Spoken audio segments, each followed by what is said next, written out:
अस्तग़फिरुल्लाह अल्लज़ी ला इलाहा इल्ला हुवल हय्युल क़य्यूम व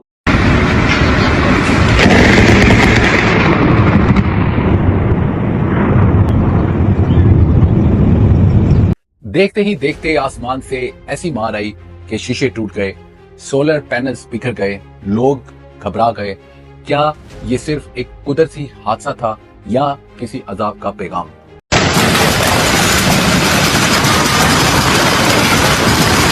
इस्लामाबाद में 16 अप्रैल 2025 को जो हेल स्टॉर्म आया उसने ना सिर्फ शीशे तोड़े बल्कि दिल भी हिला डाले।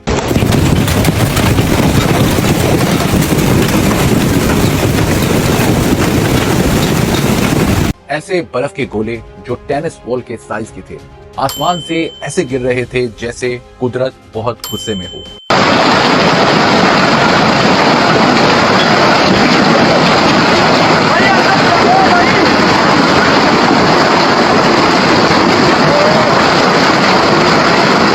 हजारों गाड़ियों के शीशे टूट गए, घरों की छतों पे लगे सोलर पैनल्स चकनाचूर हो गए, करोड़ों रुपए का नुकसान रिपोर्ट किया गया है। हर तरफ सिर्फ एक ही सवाल गूंजता रहा, ये सब आखिर क्यों हुआ?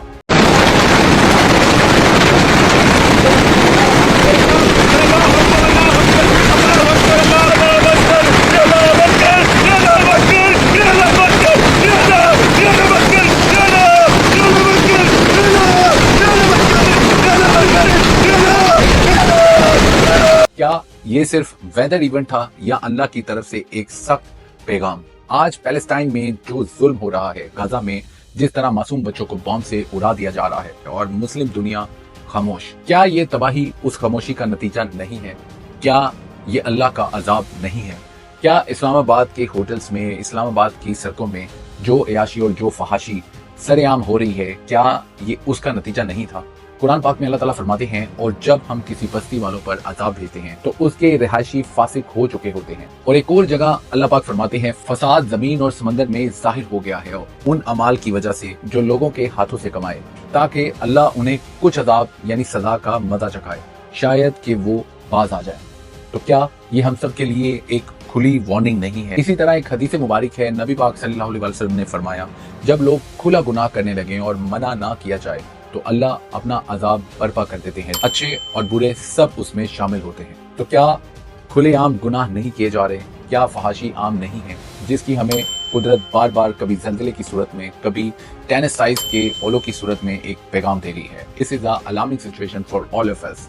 एनीवेज, अगर साइंटिफिक वजूहात पे बात करें तो साइंटिफिकली तौर पर तो हेल स्टॉर्म की रीजन क्या होती हैं, आइए इस पर रोशनी डालते हैं। ये एक साइंटिफिक प्रोसेस का नतीजा होती है जब गर्म हवा ऊपर उठती है और ठंडी हवा से टकराकर क्लाउड्स में बर्फ जम जाती है। जब बर्फ के ये टुकड़े क्लाउड्स में रैपिडली ऊपर नीचे जाते हैं तो वो और बड़े होते चले जाते हैं, और जब उनका वजन क्लाउड्स नहीं संभाल पाते तो वो नीचे गिरते हैं। क्लाउड्स में पानी के ड्रॉपलेट्स फ्रीज होकर बर्फ की गोलियां बन जाती हैं, और अगर हवा का प्रेशर बहुत ज्यादा हो तो ये गोलियां टेनिस बॉल साइज तक भर जाती हैं, जिसका मंजर 16 अप्रैल 2025 को इस्लामाबाद में आम दुनिया ने देखा। नो डाउट एट ऑल कि ये क्लाइमेट चेंज का नतीजा भी हो सकता है। टेनिस बॉल साइज के हेल स्टॉर्म्स तब बनते हैं जब स्टॉर्म बहुत इंटेंस हो। पाकिस्तान दुनिया के टॉप 5 क्लाइमेट चेंज कंट्रीज में शामिल हो चुका है। उसकी रीजन क्या है कि आज का पाकिस्तान और हमारे मुल्क में ट्रीज का जो कत्ले आम किया गया है वो एक मेजर रीजन है। पहले जहां दरख्त थे वहां अब सीमेंट की बड़ी बड़ी बिल्डिंग बन चुकी हैं। हाउसिंग सोसाइटीज ने कुदरत का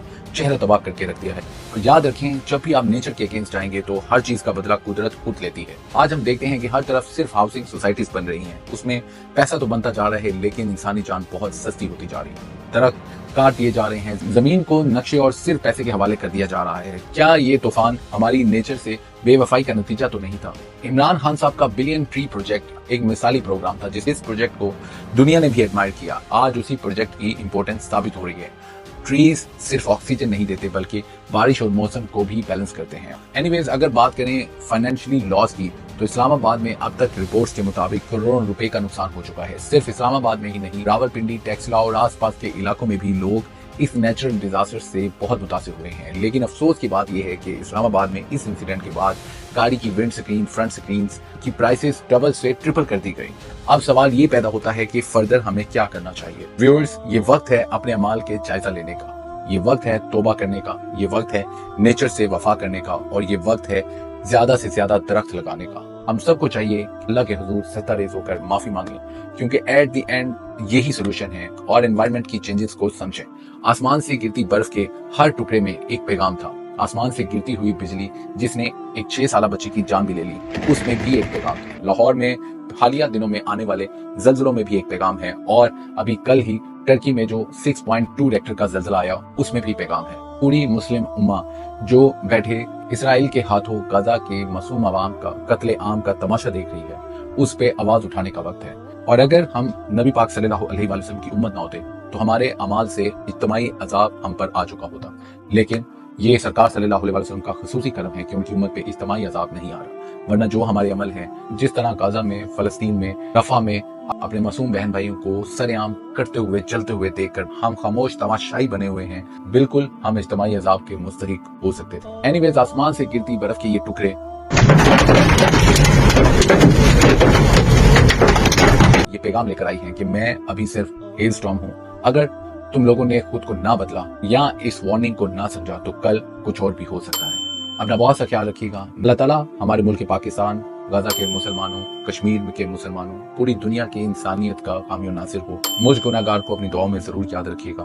नए वीडियो में नए कंटेंट के साथ दोबारा हाजिर होऊंगा। तब तक के लिए अल्लाह हाफिज।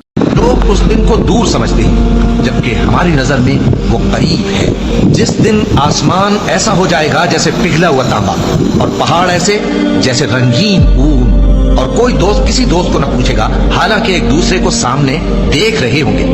उस रोज गुनाहगार चाहेगा कि किसी तरह उस दिन के अजाब के बदले में सब कुछ दे दे, यानी अपने बेटे और अपनी बीवी और अपने भाई और अपना खानदान जिसमें वो रहता था, और जितने आदमी जमीन पर हैं गरज सबको दे डाले, फिर अपने आप को अजाब से छुड़ा ले।